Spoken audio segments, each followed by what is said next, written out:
ইনি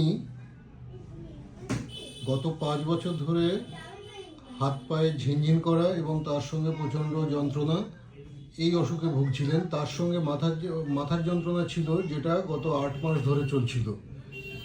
ইনি আমাদের এখানে হোমিওপ্যাথি চিকিৎসার জন্য এসেছিলেন। আসার পরে উনি আমাদের এখানে 2বার ওষুধ খেয়েছেন মাত্র, যেটা 1 মাসের কাছাকাছি হবে হয়তো। 2বার ওষুধ খাওয়ার পরে খুব দ্রুত উনি উপশম পেয়েছেন এই অসুখের থেকে। কি কি সমস্যা ছিল আপনার বলুন তো, প্রথম যখন আমার কাছে এসেছিলেন? হাতে পায়ে ঝিনঝিন, ব্যাক সাইড পেন, হাতে পায়ে প্রচন্ড যন্ত্রণা, এগুলো খুব মারাত্মকভাবেই ছিল। মাথার যন্ত্রণা কেমন ছিল? সেটাও ছিল, ভালোই ছিল। এখন ওষুধ খাওয়ার পরে, এই 2বার বা 3বার ওষুধ খাওয়ার পরে আপনি কেমন আছেন? ব্যাক সাইড পেনটা অনেকটাই কমে গেছে এবং হাতে পায়ে ঝিনঝিনটাও অনেকটাই, বলতে গেলে পুরো কমে গেছে। আর মাথার যন্ত্রণা? সেটা পুরোটাই কমে গেছে। হাতে পায়ে ঝিনঝিন একটা নিউরোলজিক্যাল ডিসঅর্ডার, যেটা সাধারণত কমতে চায় না, বা অ্যালোপ্যাথি ওষুধ খেয়ে কমাতে গেলে দীর্ঘদিন ওষুধ খেয়ে যেতে হয়।